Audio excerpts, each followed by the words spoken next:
The Supreme Five Swords is an organization tasked with keeping the peace at HI Coeducation School. Meet some of our main protagonists called Rin, Mary, Satori, Warabi, and Tsukuyo. They discuss the transfer of a new student called Nomura, who recently came out of the hospital after a large brawl. Rin swears to correct his behavior. However, Kurukuru the Empress warns them that Nomura is no ordinary student, and they should take great caution to avoid his magic bullet. Nomura enters the school and meets Masuko, a large man in drag. He explains that there are certain rules in this school and recommends that he keep his head low, but Nomura refuses, saying he loves his freedom more than anything else. He enters his classroom but finds himself at the tip of Rin's sword, who threatens him to fall in line like the rest of the male students. But he refuses and Rin swears to correct him by the end of homeroom. After a sly feint movement, he escapes through the window and Rin chases after him. Meanwhile, the rest of the Supreme Five Swords each make their own preparations to watch the approaching battle. Rin is a practitioner of the Jikishinkage sword style, which specializes in breathing and striking in tandem, leaving little openings. Nomura manages to defend against her flurry of strikes, earning him some form of admiration. However, Nomura is injured when he misjudges the sword's distance and he starts bleeding. He begins to get serious himself, putting on a pair of blade-resistant gloves which improves his parrying ability. Despite this, Rin soon forces Nomura into a corner, but a slight opening allows him to grab her on the side of the back. Though Rin is still confident she has the upper hand, Nomura remarks that she may have a sword but he has a gun. He then unleashes his magic bullet, a palm technique which sends Rin barreling across the field.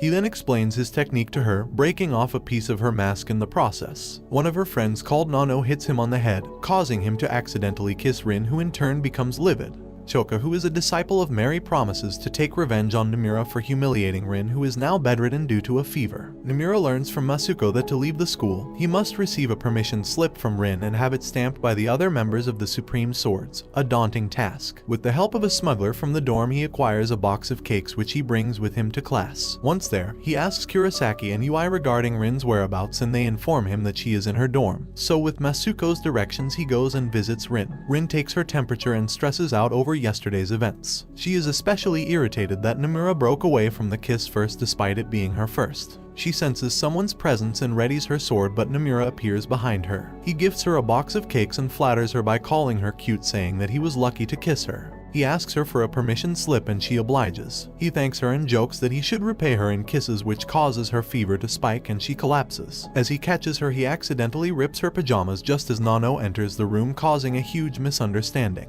Nomura is swiftly chased out of the dorm and finds himself at the receiving end of Nano's baton and Choka's whip. The two team up to punish Nomura and claim that no other student has ever survived a two-person correction except Empress. Nomura finds their attacks irritating as it scrapes his limbs. However, he catches Nano off guard, causing her to be caught up in Choka's whip. He uses his magic bullet on Nano, sending her flying into Choka. As he approaches them to exact his punishment, they begin to cry. Learning of her beloved Choka's defeat, Mary swears to exact revenge on Nomura. The following day, Nomura enters class to see Rin threaten him with a sword and says that from now on he will be under her strict supervision. While reading a manga, Masuko warns Nomura that he has now earned the ire of Mary, but he doesn't seem to worry. The next day, Rin begins her supervision of Nomura, who is exasperated at being watched so closely. Mary appears, seeking retribution for Choka, but Nomura comes to his defense, stating that the horrible rumors surrounding him are just that, rumors. She sends Nomura on his way while she has a chat with Mary while Choka chases after him. Choka attacks him with her whip, but he manages to catch it. She then faints upon seeing Nomura's pants are down. While he hastily fixes himself, he sees a familiar face, Amu, the one who cut him down during a brawl. He tries to chase after her, but Mary catches him. Amu recalls that she once tried to recruit Nomura as a subordinate but is incensed that he refused. She wonders why she continues to spare him, but she shakes off her self-doubt and swears to kill him the next time they meet. Using her acute hearing, Tsukuyo listens to Nomura and Mary duel. He is kept at bay by Mary's sharp and swift rapier strikes. He is unable to close in and he is slowly whittled away. He decides to charge at her with a banzai attack and is stabbed in the process, but Mary is shocked when she sees her attack blocked by the manga he was reading earlier. He smacks her on the head, giving him the range to use his magic bullet, defeating her. Expecting to be violated, Mary gives herself up to him, but he refuses, which irritates her as it implies that Rin was more attractive than her. He asks for her permission stamp and she tries goading him into touching her chest by placing the stamp in them. However, he continues to refuse. Rin then arrives and begins punishing him for his lecherous ways, but Mary stops her and admits defeat. She stamps his permission slip and declares that she will join Rin in supervising him. Nomura's even stricter supervision begins just as Warabi returns from Hawaii. She is chagrined at Rin and Mary's recent conduct and plots to correct them as well, and initiates her punishment plan. The next day, Nomura is shocked to see Masuko crucified on a flagpole. Suddenly, Warabi announces a sports death Olympics. She challenges Nomura to overcome her several trials, and in exchange, she'll release Masuko and stamp his permission slip. When Rin and Mary question her actions, Warabi summons her 3 musketeers, Tsunami, Kinu, and Nico, who inform that they must take part as well. The first game is announced as a sumo competition when suddenly, Nano and Choka suddenly arrive to oppose Warabi. However, they are easily dispatched by the 3 musketeers and raging Rin and Mary. When they see Nomura talented at putting on the sumo loincloth, a mawashi, they have him put it on them, but they were not prepared for the humiliation and embarrassment they would go through. The match begins and Nomura is shocked to learn that his opponent is a huge bear. He uses consecutive magic bullets, but it is not enough to bring down the beast. After kicking it in the leg, he sneaks up behind him and lifts him into the air. Nomura calls out Warabi, irritated at how she acts all high and mighty, endangering innocence as she goes. He swears that if they win, they'll all have to wear mawashis as atonement. Suddenly, the bear's mawashi comes undone and Nomura smiles wryly. As per the rules of sumo, a mawashi coming undone is grounds for a loss. Warabi cannot believe her bear lost and she faints to the ground. She then announces that the games are over, which means war. Warabi invites Nomura to the top of the roof where the 3 musketeers and several of her henchmen are waiting for him. Rin and Mary warn him that it is a trap, but Nomura insists on going regardless. They head to the main building where Nano and Choka take care of the small fry. Nomura plans to climb to the roof using the back entrance, but are stunned when Satori from the 5 blades emerges from it, clearing a path for them. However, she makes it clear that she does not like Nomura one bit and is only helping them because Warabi has gone beyond what was agreed.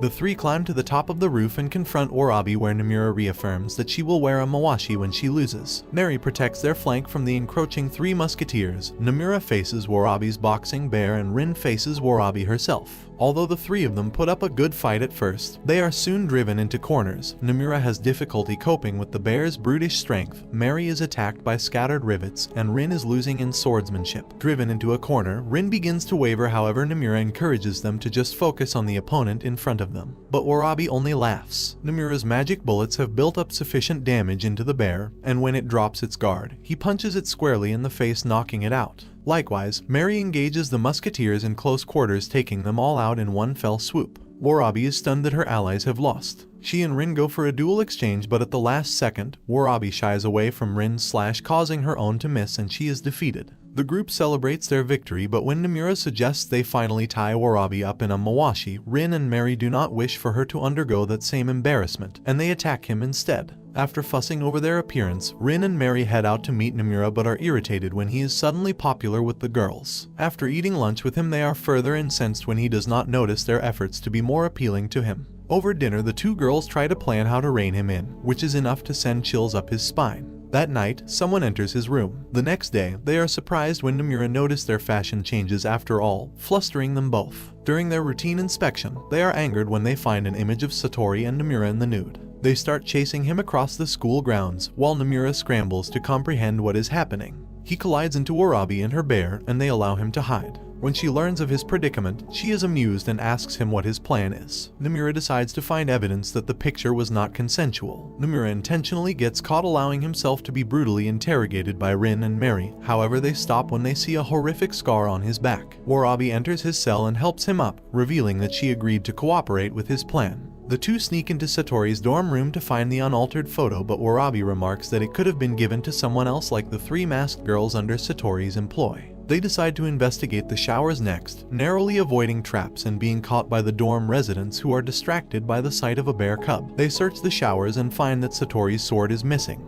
Warabi senses something is amiss, and when they turn around they meet Misogi, Satori's right hand. After blocking a needle shot from her blowpipe, Satori emerges from the shower, sword in hand. Satori explains that she was able to take those photos with him thanks to Masuko's help, and Nomura finally remembers the events from last night, realizing that everything thus far has all gone according to Satori's plan. Meanwhile, both Mary and Rin fuss over Nomura while drinking non-alcoholic beverages, and question if their decision to trust him in the first place was correct. Nomura goes and fights the still-naked Satori, while Warabi takes on Misogi. However, the poison from earlier begins taking its toll and her vision becomes hazy. Satori's swordplay confuses Nomura, and after guessing her sword style incorrectly, she suddenly uses styles from several different schools, catching him off guard. He calls her a monster and she remarks that her parents say the same thing about her. Nomura realizes that her sword style is Keishi, which borrows sword techniques from various schools, and he is right on the money. This does not mean he is out of the woods yet, as just knowing her style does not mean he is equipped to cope with it.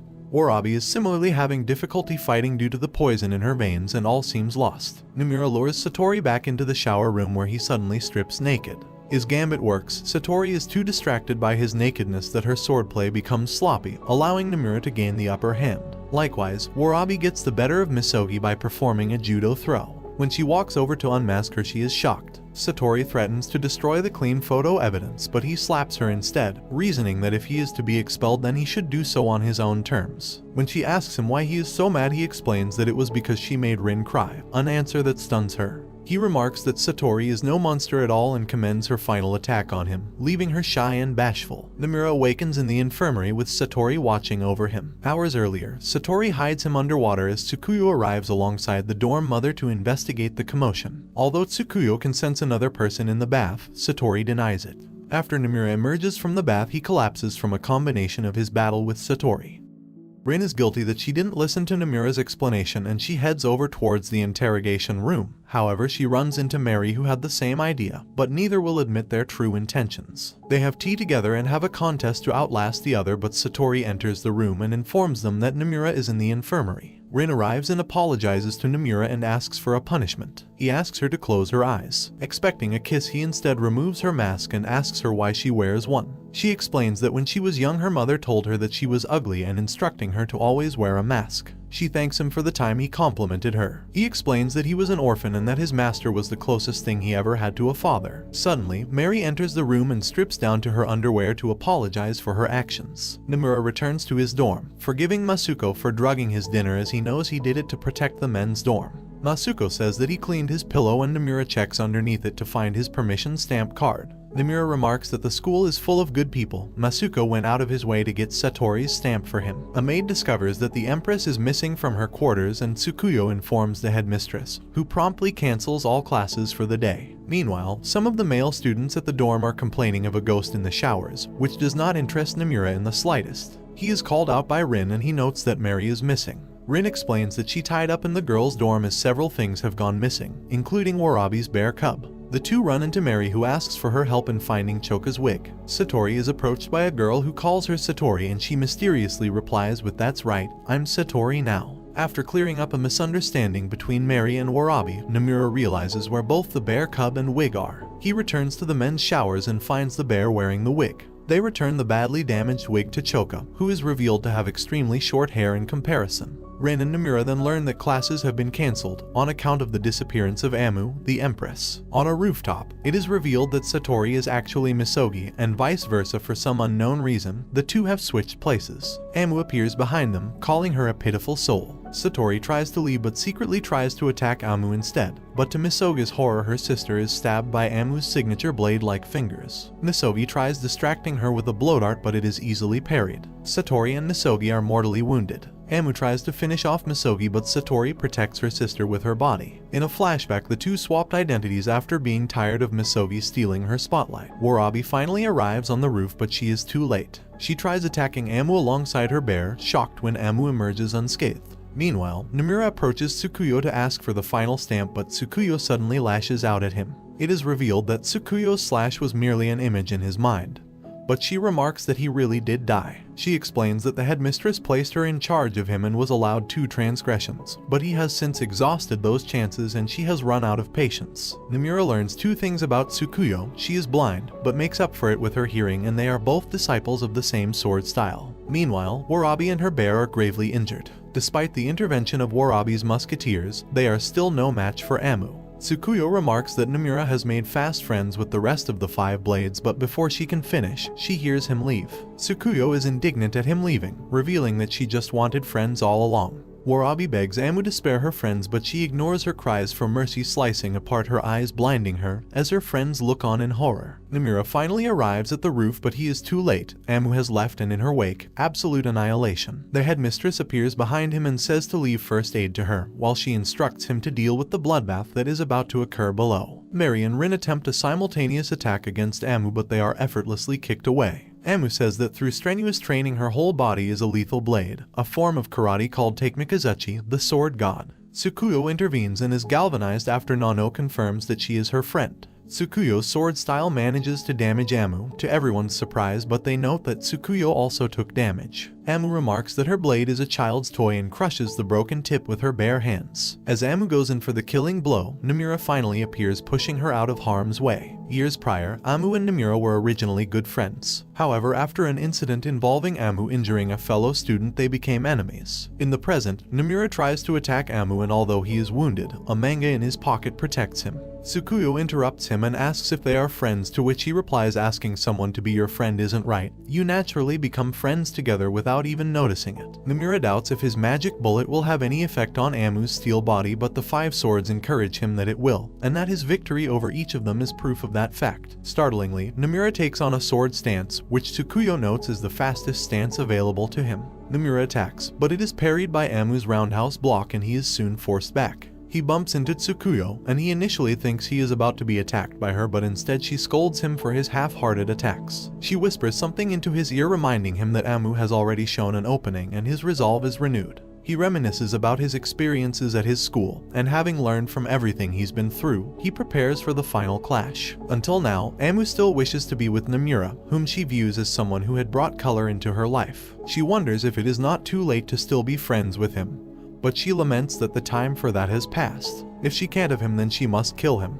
Using Tsukuyo's advice, Namura attacks Amu head-on but strips his shirt off at the last second, as Tsukuyo noted that Amu slightly holds back her strikes on bare skin. Namura takes the hit and returns fire, finally landing a magic bullet square in her chest. Miraculously, Amu stands up, an unprecedented feat. The two continue their brutal slugfest, with neither bothering to guard. Amu lands a fierce uppercut that sends him reeling, but he regains his footing after hearing Rin's encouragement. He fires back with a magic bullet, but her auto counter damages him right back. Amu catches him as he falls and invites him to fire another magic bullet into her. She remarks that she loved him so badly that she tried to kill him, and asks him to be hers, but he refuses. He fires a magic bullet, winning the match. Tsukuyo scolds Namura for his sloppy fighting, but volunteers to tutor him, and in exchange she'll grant him her stamp. However, they are interrupted by the headmistress called Yukino. She tells the girls to disperse and tells Namura that he is expelled. The following day, Namura visits Warabi in the hospital to say his goodbyes, telling her to take care of herself. He then visits Satori, who asks him what he thinks of her, and he replies that she is the girl who tried to cut him up in the bath. As he leaves, Misogi enters, and when she incorrectly calls Satori by Misogi, she remarks that either name is fine, she is who she is. Meanwhile, Rin and Mary try to appeal Namura's expulsion to the headmistress, but she refuses. Namura walks out of the school building and meets Tsukuyo, and he learns that Amu has already left the school. He tries to go after her, but Tsukuyo remarks that he cannot leave without permission from all 5 supreme swords, and she brandishes her permission stamp. Namura chases Amu to the airport, and the two say their goodbyes. When he asks her if she has any message she'd like for him to pass on, she suddenly kisses him and playfully answers that Namura is mine.